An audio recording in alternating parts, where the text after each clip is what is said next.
Masuk juga kami sepakat untuk mentraining kepala SPPG dan juga akuntan di dapur-dapur itu supaya comply terhadap tadi itu digitalisasi antara sistem AXIS dengan SPGN, sehingga pelaporan itu yang tadinya mungkin sulit, manual dan lain sebagainya itu kemudian by sistem itu kemudian pertanggungjawabannya jelas dan mekanisme caranya juga lebih mudah. Kira-kira itu yang bisa Mau penegasan aja, anggaran alokasi 240 triliun itu apakah sudah termasuk anggaran? Sudah ini dong, sudah 240 itu sudah termasuk anggaran untuk operasional BGN-nya.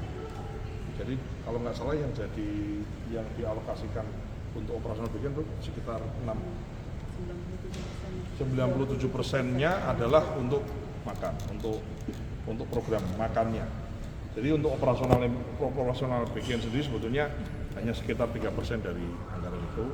Ya, kalau 3 kali 240 ya sekitar 6 lah, 6, sekian lah. Ya, untuk fungsi pengawasan, untuk kemudian monitoring gaji-gaji, termasuk gaji kepala SPPG kan itu kan statusnya P3 kan digaji di tempat kita, jumlah totalnya 30.000 lebih.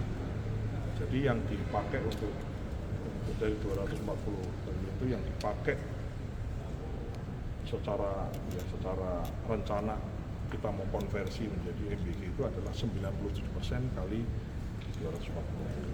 Pak, kalau realisasi per year to date 2026 anggaran yang udah terserap dibuat MBG berapa Pak? Sekarang ini per kemarin ya kalau nggak salah hari apa Bu kemarin Bu?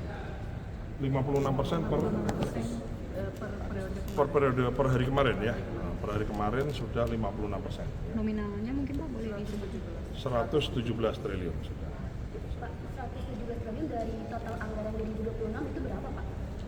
Total anggarannya kalau nggak salah kita 200 ya. Jadi dari 268 triliun itu kemudian kami sisir, itu kami efisiensikan menjadi 229 triliun. Dari 229 triliun itu terpakailah 117 triliun.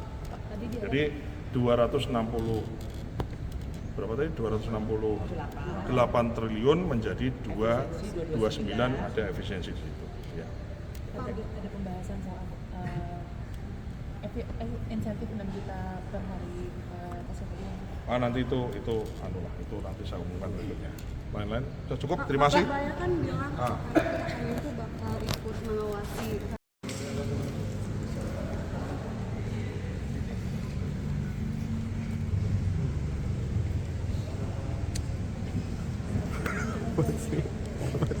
Menghadap Pak Menteri Keuangan ya, dalam kaitannya banyak hal tentu saja karena memang ya, segala sesuatu program itu tidak bisa juga dilepaskan dari anggaran gitu ya. Beberapa hal yang tadi kami bicarakan dengan Pak Menteri Keuangan adalah terkait satu pelaksanaan MBG yang saat ini sudah berjalan, itu kami laporkan bahwa kami sedang bereskan semua dari 27.485 itu kemudian kami sisir, sudah kami buat surat penetapan SPPG, jadi SPPG itu dia di mana melayani sekolah di mana aja itu sudah kami tetapkan 27.022. Sisanya ada 463 yang kami suspend dikarenakan itu profilnya tidak lengkap dan lain-lain. Kemudian kami temukan dari 463 yang kami suspend tadi ada 7 atau 17 ya Pak ya, yang semalam itu yang di Jakarta ada 7 ya, ada 7 ternyata dapurnya itu dapur yang sudah lama tidak beroperasi, ada juga dapurnya nggak ada gitu. Jadi ini kami kemudian kami exclude, kami bersihkan, kami suspend secara permanen. Dan kami masih menunggu dari sisanya 463 kami suspend, kalau tidak ada laporan kami cek lagi tidak ada, maka bisa disimpulkan bahwa memang itu dapurnya nggak pernah ada atau pernah ada tapi sudah nggak beroperasi lagi. Nah itu tentu saja yang sudah berjalan ini menyangkut dengan penyaluran MBG, ya kan, setiap hari kita salurkan MBG, keperimaan, pelaporan, ini kami bicarakan dengan Pak Menteri Keuangan terkait juga bagaimana pelaporan keuangannya yang prima, kemudian connect antara sistem AXIS-nya di Kementerian Keuangan dengan SIPGN di tempat kita. Jadi ini intinya adalah yang tadinya manual-manual ini tidak boleh manual-manual lagi, tapi bagaimana caranya tim yang atau orang yang bekerja di lapangan di dapur itu kemudian dengan sistem dia bisa bekerja dan dipermudah untuk laporannya. Yang berikutnya adalah tentu saja kami membicarakan mengenai rencana pelaksanaan MBG di tahun 2027 ya, yang tentu saja Anda semua sudah tahu anggarannya sekitar 240 triliun, dan ini kami sudah ada kenapa 240, bagaimana rencana dan lain-lain, itu kemudian kami istilahnya brainstorming dengan Pak Menkeu. Jadi Pak Menkeu juga sedikit banyak juga beliau tahu, kami juga detailnya kami tahu, sehingga kami brainstorming penyamaan frekuensi dan persepsi di antara saya dengan Pak Menteri, dan juga di antara kami Eselon 1, ada Pak Waka, ada Bu Waka, dan kita semua dengan Eselon 1 di Kementerian Keuangan.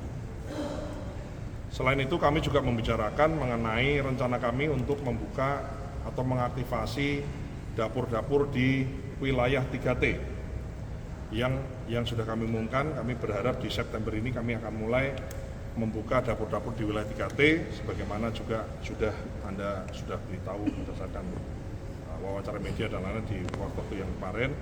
Ada 2.700 yang sudah siap, kemudian kami secara bertahap akan kami buka, termasuk juga membuka dapur-dapur yang memang di situ banyak yang membutuhkan. Kan ada, Anda semua juga sudah tahu, ada 13.000 dapur yang yang dalam antrian. Nah, dalam antrian ini kami sisir. Memang tidak terus kemudian 13.000-nya buka semua, enggak ya. Itu kan baru ada juga yang masih titik. Nah, titik itu kemudian kami exclude.